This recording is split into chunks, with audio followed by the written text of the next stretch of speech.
Bienvenue à Madame de Zanclos. Donc on va vous expliquer un petit peu son métier. Elle a eu la chance de côtoyer des célébrités autour de l'espace. Ça c'est en plus. C'est en plus, voilà. Donc Bonjour à voilà, tous. merci d'être là. Alors du coup, est-ce que parmi vous, certaines savent ce qu'ils veulent faire plus tard? Ok. Ben moi, à votre âge, je savais à peu près, mais pas complètement, et je pense que je ne savais pas non plus, finalement, où est-ce que ça allait me mener, les études, voilà. Moi, je voulais travailler dans le spatial ou les avions.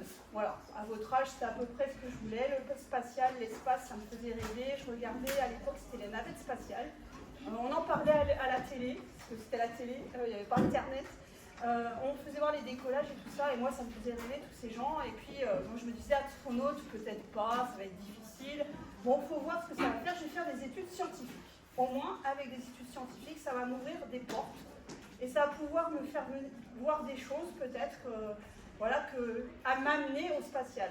Alors, peut-être pas être astronaute, mais faire des choses techniques. Je savais pas trop. Hein. Ça, au collège, je savais pas trop. Spatial, ok, quoi, machin. Après, au lycée, technique, sûr. Puis à la fin du lycée, oui, il faut que je me spécialise et il faut que je fasse quelque chose vraiment très technique pour m'amener dans ça. Après, moi, peut-être que vous êtes né ici, peut-être que vous êtes né ailleurs. Et moi, je suis née vraiment pas à Toulouse.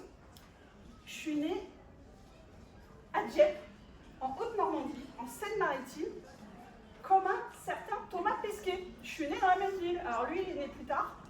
On a à peu près 10 ans de différence, donc vous chercherez, ça va donner des sens. Et voilà, je suis née vraiment dans une ville comme lui où le spatial, on était un peu loin du spatial. Alors vous avez la chance sur Toulouse, on est proche du spatial, on est proche des avions. Si vous êtes intéressé par ça, au moins, vous pouvez aller faire par exemple des stages, les stages de seconde. Mais moi, le spatial, c'était loin. En Normandie, c'est loin le spatial. Bon, comment je vais y arriver? Comment je peux être motivée? Mes parents, évidemment, ne travaillaient pas du tout là-dedans. Donc, et il n'y avait pas ce genre d'intervention quand j'étais plus jeune. Donc, bon, ça m'a amené quand même. J'ai fait un DUT mesure physique, ça existe toujours. Maintenant, c'est en 3 ans. C'est 3 ans après le bac. En fait, c'est une formation assez technique, mais généraliste. On fait de la physique, on fait des maths, on fait de l'électronique, on fait de l'optique, on fait des sciences des matériaux. Moi, c'était l'option. Voilà, on faisait un peu de choses un peu généralistes, donc ça ouvre aussi pas mal de portes. Mais j'ai pas fait de classe préparatoire, j'ai pas fait d'école d'ingénieur, moi j'ai fait juste un bac plus 2. Mais ça ne m'a pas empêché, vous allez voir, d'aller vers mes rêves, en fait, de faire du spatial et de vraiment aller voir, de toucher à ce que je vous ai mis là. Quand je dis toucher, vraiment toucher. En fait, j'ai fait à peu près... j'ai commencé à travailler juste après mon bac plus 2 et j'ai fait à peu près 9 ans en région parisienne dans une entreprise qui s'appelait Matra Espace à l'époque. Et en fait, c'est l'ancienne Airbus Defence and Space. C'est juste que ça a changé de nom au fil des réorganisations d'achats et d'entreprises et d'organisations. Et pendant 9 ans, en fait, j'ai pas vu un satellite, j'ai pas vu une seule fusée, j'ai rien vu, je faisais juste du contrôle en fait sur les composants électroniques qui allaient dans les équipements, qui allaient après dans les fusées ou dans les satellites. Donc vraiment, ouais, ok, je suis dans le spatial, mais je vois rien de spatial. Un petit peu frustrée quand même, mais un petit pied dans le spatial. Et à un moment donné, pour des raisons et professionnelles et aussi familiales, je me suis dit, il faut aller vers Toulouse parce que c'est là où ça se passe en France. Ça se passe à d'autres endroits, mais il y a quand même un gros nœud de spatial à Toulouse. Et du coup, j'ai demandé ma mutation ici. Et là, j'ai été embauchée, je suis arrivée, donc une mutation, donc chez Airbus Space. À l'époque, c'était toujours pas comme ça. Et je suis arrivée sur Toulouse. Et là, j'ai commencé à vraiment toucher le matériel qui va là-haut dans l'espace. Et ça, en fait, c'est un morceau de satellite. C'est un instrument optique. Alors, en fait, là, c'est moi, plus jeune. Il m'avait, donc en fait, c'est ce satellite-là, ça s'appelle Spot 5, il est mort, il ne marche plus, vu que c'est vieux. Mais en fait, ce que vous voyez là, c'est ça, c'est cette partie-là. En fait, c'est un des deux yeux, du satellite. C'est un satellite d'observation de la Terre. Donc, il prend des photos en fait de la Terre il tourne autour de la Terre et il prend des photos pour après les faire venir au sol et on a des belles photos de la Terre. Donc là, j'étais vraiment proche du satellite, enfin, du moins un bout de satellite, ce qu'on appelle les instruments optiques qui permettent de prendre les photos. Donc là, c'est pareil, c'est ce morceau-là, donc là, avec fermé, on protège l'optique, le miroir. Parce que les miroirs, c'est comme les lunettes. On n'aime pas les traces de doigts dessus, on n'aime pas les poussières. Là, c'est pareil, on n'aime pas ça du tout pour les instruments optiques. Là, on fait des tests, il y a des gros setups, des grosses... Là, c'est cet instrument. Là, on a ouvert, en fait, l'instrument, il n'y a pas de protection, on voit le miroir. En fait, l'image, les instruments optiques, en fait, c'est... On capte la lumière, c'est comme les télescopes pour regarder la Lune ou les planètes. Vous captez tous les photons, toute la lumière qui arrive des étoiles, là en l'occurrence plutôt de la Terre, tous les photons. Et après vous mettez ça dans une chaîne de traitement pour les images et ça fait les images. Donc on collecte tous les photons là de la Terre, enfin du sol, avec un grand miroir. Et après il y a tout un système d'instruments, c'est un télescope, mais dans l'espace. Donc là, j'avais mes premiers matériels spatiaux et je commençais à toucher du doigt mon rêve. Et par contre, quand on travaille dans le spatial, on a des environnements un peu spécifiques. Là, je vous ai mis, c'est ma tenue d'astronaute en fait. On met des masques, on met tout un habillement, toute une combinaison, on met des gants.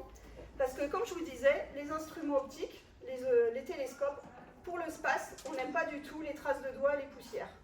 Et tout ce qui est contamination en général.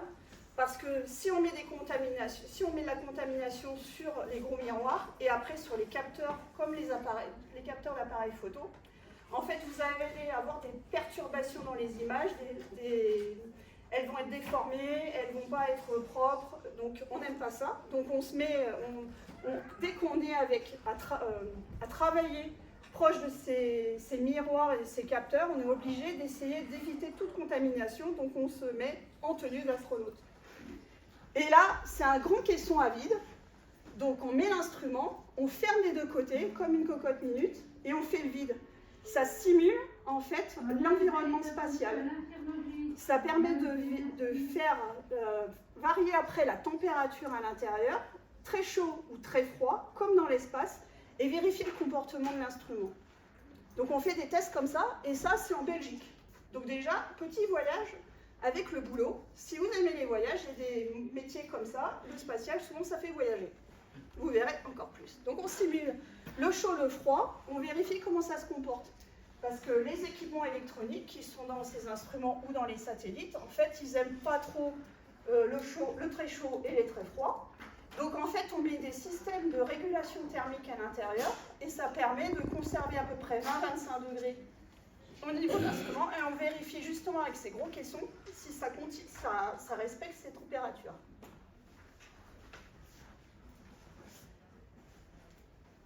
Instrument suivant, toujours un instrument, cette fois-ci pour la météo. À droite, l'instrument qui prend les prises de vue. Pareil, un très gros miroir. Bon, il est caché un peu. On ne voit pas un autre bout là qui est derrière. Et en fait, cet instrument, il va à l'intérieur de ça. Ça, c'est le gros satellite qui est au final. Et ça, c'est un satellite. Il y en a 3 comme ça qui fonctionnent encore, au moins 2, qui donnent les cartes météo que vous avez à la télé tous les jours ou sur Internet. En fait, c'est pareil. Ces satellites-là, ils sont à 36 000 km d'altitude, donc en orbite géostationnaire, c'est-à-dire que la Terre et le satellite, ils bougent à la même vitesse. Et donc, c'est pour ça qu'on a des cartes, vraiment des cartes, la moitié de la Terre. Il y a des images et ça permet de voir l'évolution, par exemple, des nuages, des vents, et genre un petit peu comme ça. Et ça permet de faire les cartes météo après, les prévisions météo. Donc ce genre de satellite, voilà, il est un peu particulier, il est rond, il tourne sur lui-même, enfin voilà. Et donc moi j'ai participé à la construction de 2 modèles comme ça, de 2 instruments qui vont là-dedans. Ce satellite-là, après, il était fabriqué chez Thales Alenia Space à Cannes. Donc j'ai pu aller à Cannes pour aller livrer donc l'instrument sur le satellite. Et après, quand on s'est lancé, on est content de savoir que certaines cartes météo, elles sont faites grâce à notre boulot. C'est bien. La phase suivante, je vais travailler sur un gros satellite. Cette fois-ci, fini les instruments. Là, je passe à la taille supérieure. Et vous voyez, la taille, elle est grosse. Alors celui-là, c'est un vaisseau, c'est un satellite espion. C'est un satellite qui prend, pareil, observation de la Terre, mais pour les militaires. Donc c'est pour ça, j'en dirai pas plus, il y a plusieurs instruments, il y a plein de trucs. Chut, j'en dirai pas plus. C'est secret, secret. Voilà, il y en a eu 2. Voilà, j'ai travaillé sur le premier. Mais ça a été l'occasion de faire un premier rêve, c'est d'aller voir un lancement de fusée. J'ai fait ma première, ce qu'on appelle campagne de lancement, c'est-à-dire qu'ici à Toulouse, on fabrique les satellites, on assemble tous les équipements. Puis à un moment donné, on a fait les tests, comme les caissons à vide que je vous ai dit, et à un moment donné, il est prêt. Mais il faut l'amener sur le pas de tir, ce qu'on appelle le pas de tir, le site de lancement. Il faut l'amener dans la fusée. Et donc, c'est ce qu'on a fait. Donc ça remonte un petit peu, c'est en 2004, et c'était ma première campagne de lancement. Et là, c'est moi, en train de faire mon boulot.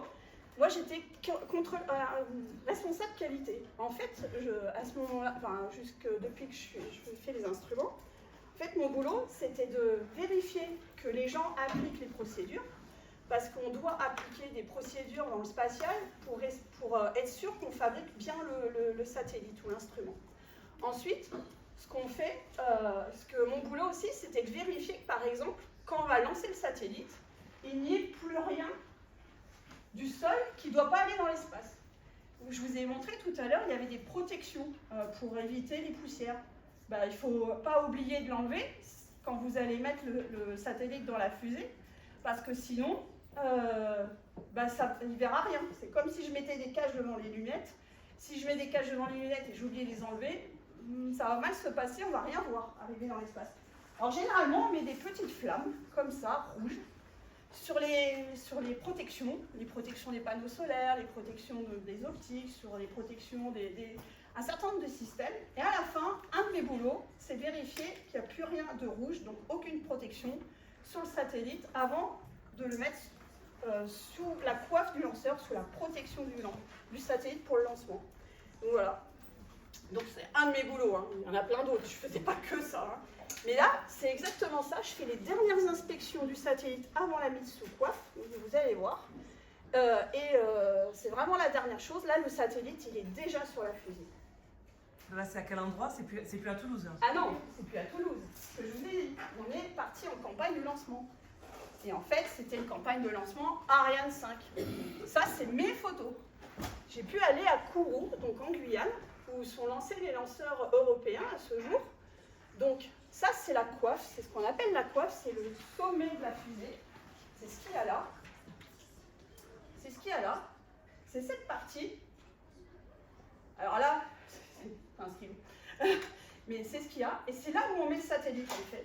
Mais on met une protection sur le satellite pour l'envoyer dans l'espace. Pourquoi? Parce que au sol, il y a le vent, il y a la pluie, il y a le soleil. Et on a pris plein de précautions pendant l'intégration du satellite pour éviter les poussières, les contaminations. C'est pas pour le mettre sur la fusée à l'air libre comme ça. Et puis, quand ça va décoller, ça va traverser toutes les couches de l'atmosphère. Il y a à peu près combien de kilomètres il y a d'atmosphère au-dessus de nos têtes? Il n'y en a qu'un qui sait? 100 000. Ah non. 100 000. Non. 100 000 quoi? Mètres? Millimètres? Hein?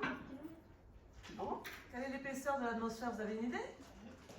Combien de kilomètres ça fait? Je vous donne un. Ah, t'es un peu plus proche. 150. Non, 50. Ah, 50. Allez, dernier. 100. C'est 100 km. On considère que l'atmosphère, ça fait à peu près 100 km d'épaisseur. Juste ça. Vous allez plus vite c'est moins loin d'aller dans l'espace que d'aller à la mer Méditerranée, hein, depuis Toulouse. Sauf que c'est plus compliqué, il faut des gros lanceurs pour y arriver. Pas votre voiture.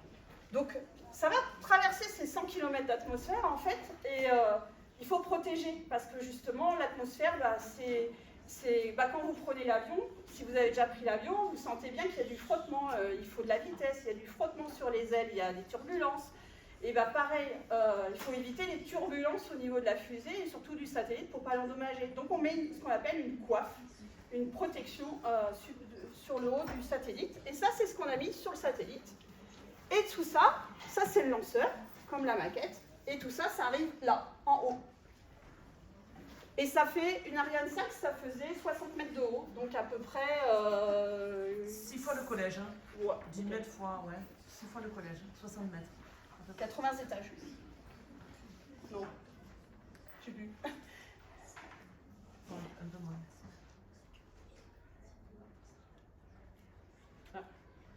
Pardon. Et voilà, et je vois mon premier décollage. Alors ça, c'est pas ma photo, c'est la photo d'un de mes collègues à côté de moi. On était à peu près à 7 km du lieu de décollage. Ça pousse très fort, ça fait beaucoup de bruit. Vous sentez les vibrations qui arrivent et qui vous secouent à l'intérieur. Le son n'arrive pas tout de suite. C'est là qu'on voit la différence entre la vitesse de la lumière et donc des images et la vitesse du son. Le son arrive après. Voilà, il y a une différence, c'est là qu'on le voit, vraiment. Le son arrive après, en fait. On voit des choses et le son arrive, voilà. Et ça vibre, tout ça. Et on sait qu'on a mis un truc, enfin, on a fabriqué, on est partie prenante d'une fabrication de quelque chose qui est au sommet de la fusée. Et je vous assure que c'est quelque chose. Voilà. Le jour où vous réalisez votre rêve par rapport à ça, moi c'était mon premier rêve. Vas-y. Du coup, la fusée, elle va atteindre la barre du son. Ah oui, elle dépasse largement. Elle fait des grosses vitesses, ouais. Alors je suis très mauvaise dans les chiffres, donc je préfère pas dire de chiffres. À part les 100 km, c'est bon. Et Oui. ça va du coup à Mach combien? Je sais pas te répondre. Donc ça va très vite. En fait, il faut contrer l'extraction terrestre, donc qui fait à peu près 9 kilonewtons. Alors nous c'est newton par kilogramme. Newton par kilogramme, ouais. 9,8 newton par kilogramme, Voilà. c'est l'attraction terrestre. Il faut compenser ça. Il faut aussi, et tout ça, c'est énormément lourd, donc il faut encore plus de puissance pour contrer l'attraction plus la masse de la fusée elle-même, pour envoyer à une certaine vitesse, pour après mettre sur orbite. Donc c'est faire de la chute libre autour de la Terre et atteindre à peu près une vitesse de satellisation de 7 km par seconde. Quelque chose comme ça. Je suis très mauvaise dans les chiffres, il faut mieux vérifier avec vos profs. La vitesse d'Ariane au décollage c'est à peu près 8000 km par heure. Voilà, en 2-3 minutes, elle a déjà fait... De toute façon, pour justement les 100 km d'altitude, oui c'est ça, c'est à peu près 4 minutes pour faire 100 km. Voilà. Pour aller dans l'espace. Sophie Alno, pour arriver sur orbite, ils ont mis 9 minutes. Ouais. Voilà. Donc ça fait Mach 6 à peu près. Donc là, j'étais super contente. J'avoue que là, émotion plus, ce jour-là. On a fait la fête aussi derrière. Voilà. Et ça m'a amené donc à avoir ça, à aller voyager, hein, aller en Guyane. C'est pas tous les jours qu'on va là-bas. C'était assez exceptionnel.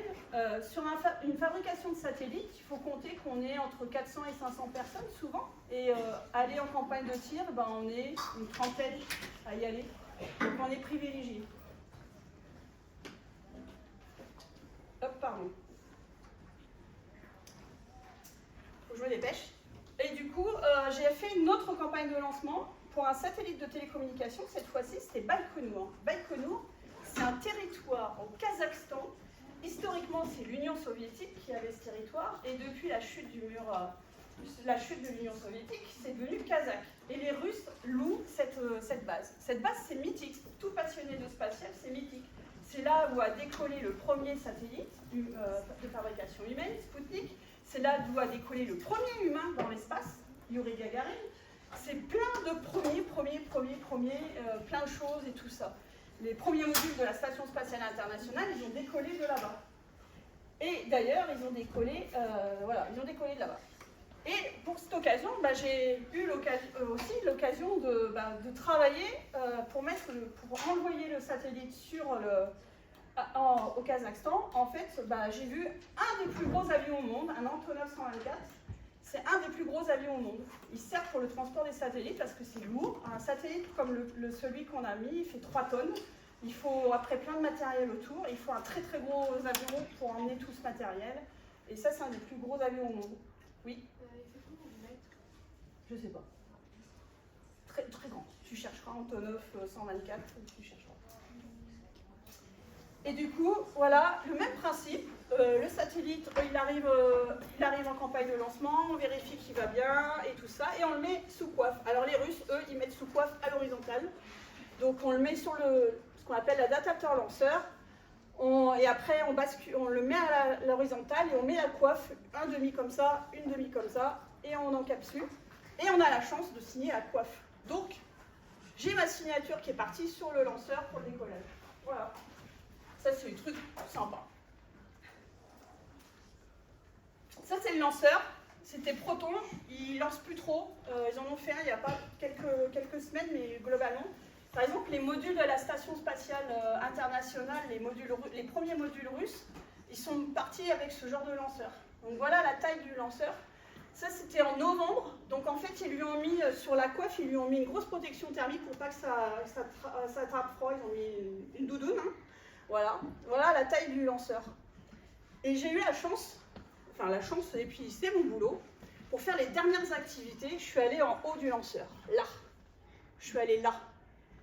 Je suis allée vraiment, tout à l'heure j'ai presque touché, j'avais touché Ariane 5, là j'ai touché Proton. Je vais vite, mais c'est ça. Alors ça décale un peu, c'est un peu bizarre. Mais là en fait, c'est la coiffe. Vous voyez les signatures qu'on avait faites, elles sont là.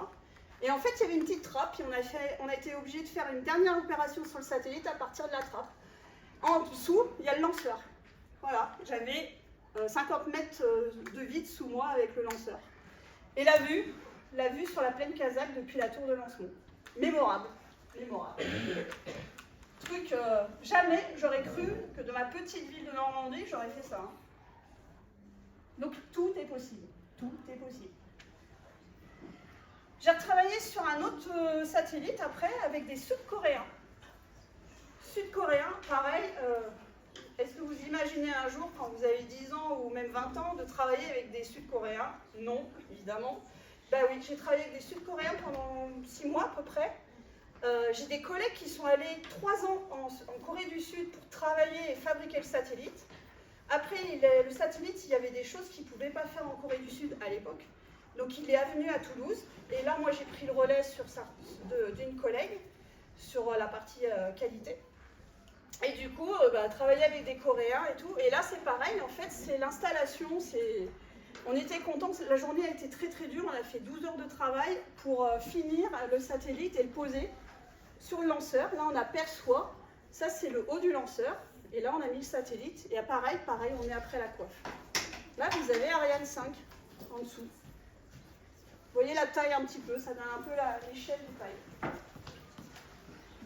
Donc super, échange multiculturel, c'est génial. Des questions? Et est-ce que vous parlez coréen? Non. J'ai appris quelques mots, mais j'ai déjà tout oublié. Et russe? Pareil. Non, russe, c'est pas grand-chose non plus. Et mon dernier projet, vraiment satellite, ça a été l'observatoire Gaïa. Ça, c'est une maquette en bois de Guyane. Ça ressemble à ça. C'est un observatoire pour l'Agence spatiale européenne. Il a cessé de fonctionner en janvier l'année dernière parce qu'il était arrivé il n'y avait plus de carburant à l'intérieur. Mais pendant 12 ans, donc ça remonte un petit peu, mais pendant 12 ans, il a très très bien fonctionné et il sert comme base de données pour les étoiles de la Voie lactée pour tous les astronomes du monde entier. Il a fait une cartographie de la Voie lactée, de toutes les étoiles, avec une précision jamais obtenue. Donc pour les astronomes et les scientifiques, c'est un truc extraordinaire. Et on ne se rend pas compte, mais tous les jours, il y a des découvertes avec les données de Gaïa. Et donc on a fabriqué à quelques-uns, on est à peu près 300 à avoir travaillé sur le projet quand même. Mais à la fin, on était quoi, 40 peut-être pour la fin, donc à travailler sur le satellite. Et là, vous voyez, je vous ai mis quelques photos, c'est le fameux parasol. Alors en fait, Gaïa, il observe la Voie lactée Alors lui, il est toujours d'ailleurs, parce que même s'il ne fonctionne plus, il est toujours en orbite. Il est à 1 500 000 km de la Terre. Donc il est allé très très loin pour se mettre à un endroit où il n'y a pas besoin de trop de carburant pour le faire fonctionner. Bon, il en fallait et à un moment donné il est à sec. Mais lui en fait, il regarde la Voie lactée. Et puis il faut communiquer, envoyer les données vers la Terre. Donc la Terre elle est là. Et ça c'est l'antenne qui envoie les données qu'il prend à la Terre. Et en fait, pour voir le ciel, on ne veut pas que le Soleil, notre première étoile et la plus grosse, la plus proche, nous perturbe. On ne veut pas que ça perturbe tous les données. On veut voir les autres étoiles et pas le Soleil. Le Soleil, c'est trop grand, c'est trop fort. On veut voir les étoiles très très très très loin. Donc on met un espèce de parapluie pour cacher la lumière du Soleil en fait. Et lui, il regarde dans l'espace profond, il regarde vraiment dans le ciel profond, ce qu'on appelle le ciel profond, sans perturbation du Soleil. C'est pour ça qu'on a un énorme parapluie. Et tout ça, ça fait un diamètre de 10 mètres. C'est pour ça que c'est très grand. On voit peut-être mal sur les photos, mais ça fait 10 mètres. Et au départ, ça, 10 mètres, ça ne rentre pas sous une coiffe de fusée. Alors c'était sous cette fusée, Soyouz, et la coiffe, elle fait 4 mètres de diamètre à l'intérieur. Donc ça ne rentre pas. Donc il faut plier tout ça pour que ça rentre pour le lancement. Mais on plie, c'est bien, mais on veut être sûr que ça se déploie dans l'espace. Donc en fait, on fait des tests sur Terre avec plein de systèmes un peu compliqués. Ça demanderait une intervention à temps plein pour expliquer tous les tests sur les satellites. Donc on le met comme en configuration lancement et puis après on fait des tests de déploiement, vérifier que ça se déploie bien et tout. Donc là il faut une grande salle, on aperçoit, alors, la résolution n'est pas terrible, je suis désolée, on voit la taille, vous voyez, des gens, voilà, on fait des tests. Les moments cruciaux, parce que si ça ne marche pas bien sur Terre, on a peur dans l'espace. Et pareil, installation de la coiffe, alors cette fois-ci, on ne va pas directement sur le lanceur, on met d'abord la coiffe, ce qu'on appelle un adaptateur lanceur, une interface. On met le satellite et on met la coiffe par-dessus, et c'est l'ensemble qui ira sur le satellite, sur le lanceur, sur la fusée. Alors cette fois-ci, on était encore en Guyane, à Kourou. Jusqu'en 2022, il y avait des Soyouz russes qui lançaient depuis la Guyane. En 2022, avec la guerre en Ukraine, ça s'est arrêté. Et donc Gaïa a été lancée sur une Soyouz comme ça. C'est à peu près la même qui est lancée depuis Baïkonour et d'autres sites russes. Donc là, le même principe, vous voyez, ça rentre tout juste sous la coiffe. Là, on n'a qu'une demi-coiffe, après on met la deuxième. Ça rentre tout juste sous la coiffe, là, les 4 mètres à peu près. Ça rentre tout juste. Hein. Ça a été au chausse-pied, comme on dit. Donc l'ensemble de la coiffe à gauche a été installé sur le lanceur. Vous voyez le bas du lanceur au milieu, donc cette partie-là. Cette partie qui est là, vous voyez ça. Et la coiffe elle-même qui est installée en haut. Alors à chaque fois, pour toutes les installations sur lanceur, en fait, on a des passerelles d'accès à plusieurs niveaux, donc c'est pour ça qu'on aperçoit plein de passerelles. Et là, on ne voit pas forcément le bas du lanceur, mais il est bien en dessous. Hein. Oui. Les moteurs à chaque niveau de la fusée? Non, alors oui et non. Oui, il y a un lanceur, c'est plusieurs étages, ce qu'on appelle plusieurs étages. Une Soyouz, tu as déjà les boosters. Le premier étage, c'est les 4 boosters sur le côté. Après, tu as le second étage qui est cette partie-là, à peu près, donc il y a des moteurs là. Et après, tu as l'étage supérieur qui est là, et qui se sépare et qui a un autre moteur. Ariane 5, par exemple, c'est...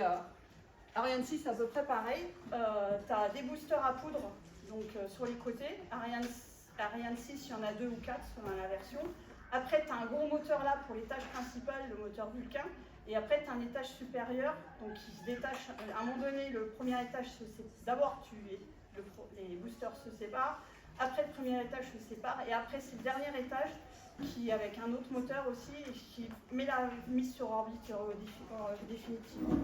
Il y a plusieurs étages en fait dans les lanceurs et pour avoir une grosse puissance d'abord, au bout d'un moment, ils ne servent plus, donc tu les vires pour gagner de la masse. Ils sont éjectés. Et c'est le dernier étage qui fait le boulot de mise sur orbite. C'est clair? donc la chance, pareil, de voir le lanceur. Donc là, il n'y avait pas encore le satellite. Donc on n'a pas encore le bout qui est la coiffe avec le satellite dessus. Mais on a vu l'arrivée du lanceur sur le pas de tir. Gros pas de tir assez classique, mais pour les pas de tir, en fait, on a le lanceur là. Et quand il décolle, en fait, il crache des gaz, beaucoup de gaz. Et en fait, pour éviter que ça perturbe au décollage le lanceur et que ça fasse des grosses vibrations et du gros son qui risque de détruire ou d'abîmer le lanceur et surtout la charge utile, donc les satellites qui sont en haut, en fait, on évacue tous ces gaz par des gros trous, donc des carnaux, ça s'appelle. Et il y a des gros, alors sur Ariane 5 ou Ariane 6, il y a des gros trucs, ça part de part et d'autre. Les Russes, eux, ils en font un très très gros, très profond, un seul. Voilà, c'est pour ça qu'on voit ça sur les lancements, par exemple. Pour évacuer les gaz qui sont libérés au moment du décollage. Tout est pensé, hein. C'est ça l'ingénierie, c'est de penser à tout pour éviter que ça se détériore n'importe quand. Et voilà, ça c'est la photo du lancement. Bon, moi j'étais plus loin que la photo, hein.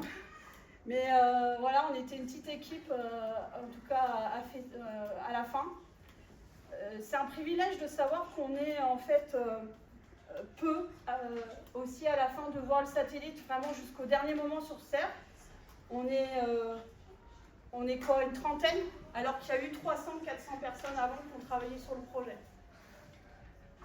Moi, c'est ma plus grosse réussite au niveau, pour moi, de mon parcours professionnel, parce que là, on m'a donné la responsabilité en tant que responsable qualité intégration, donc de la conformité de l'intégration et du test du satellite, c'est-à-dire qu'il fallait que je vérifie que tout le monde respectait les procédures, respectait les exigences et la spécification du client, qui était l'Agence spatiale européenne, effectivement, je vous ai parlé, donc il n'y avait aucun système qui ne devait pas voler qui se retrouve sur la fusée. Vérifier que tout le monde travaille en toute sécurité aussi, parce que là, à un moment donné, quand on met les satellites sur le lanceur, le satellite, il est plein de carburant. Donc c'est une bombe. Si on fait un choc à un endroit qu'il ne faut pas, ça peut exploser.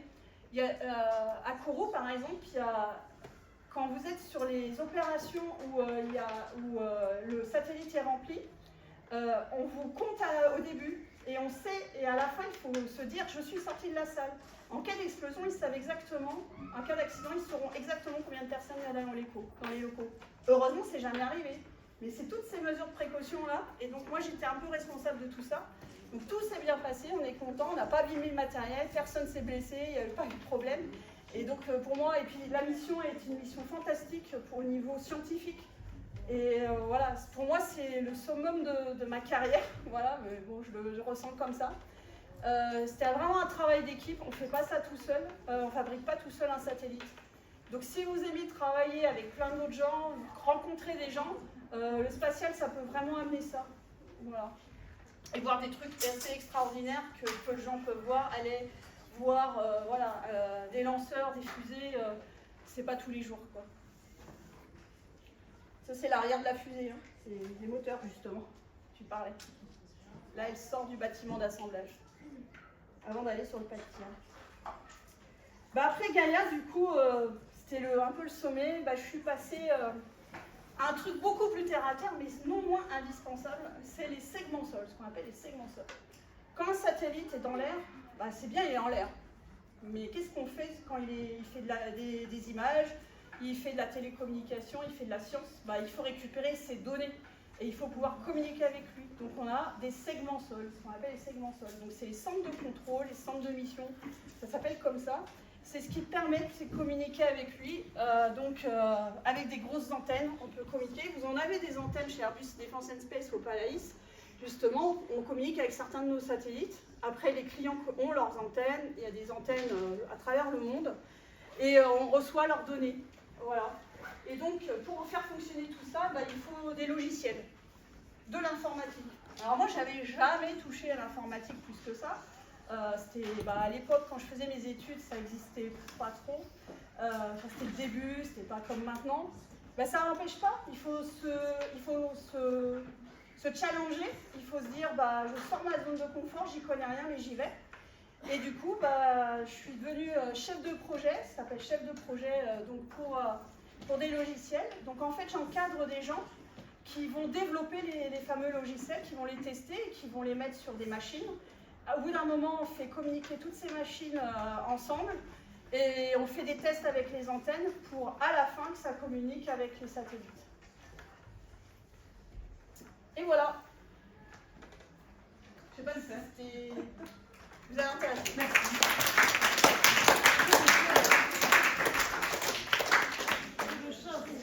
Alors, est-ce que vous avez des questions à poser sur tous ces satellites?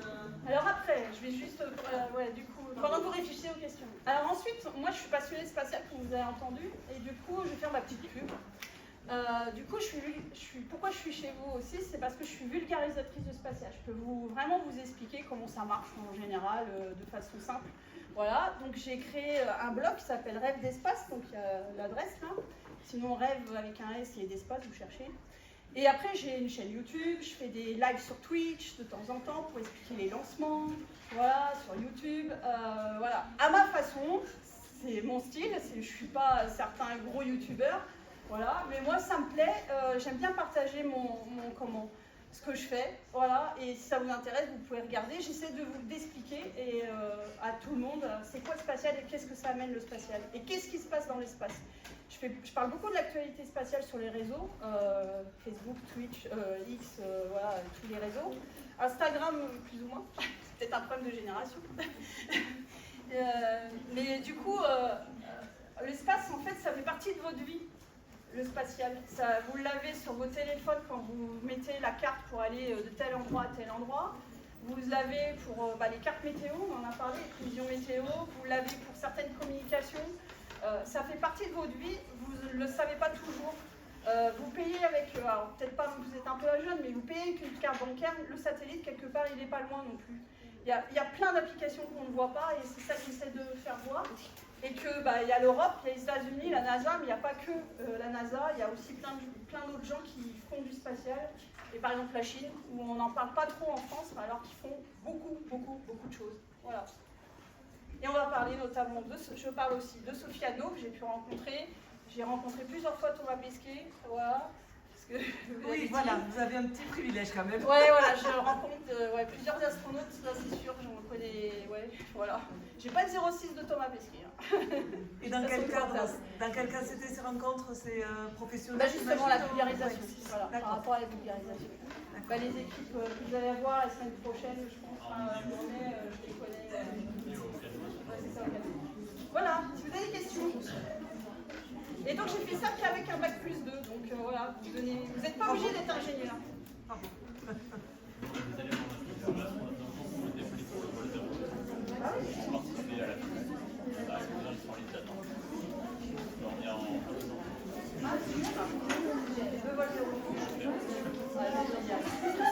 Alors les questions passent sur les satellites diffusés, Gaïa, vous avez compris, cartographie. Elle a fait 2 vols 0G, pour ceux qui ont fait astronaute d'un jour.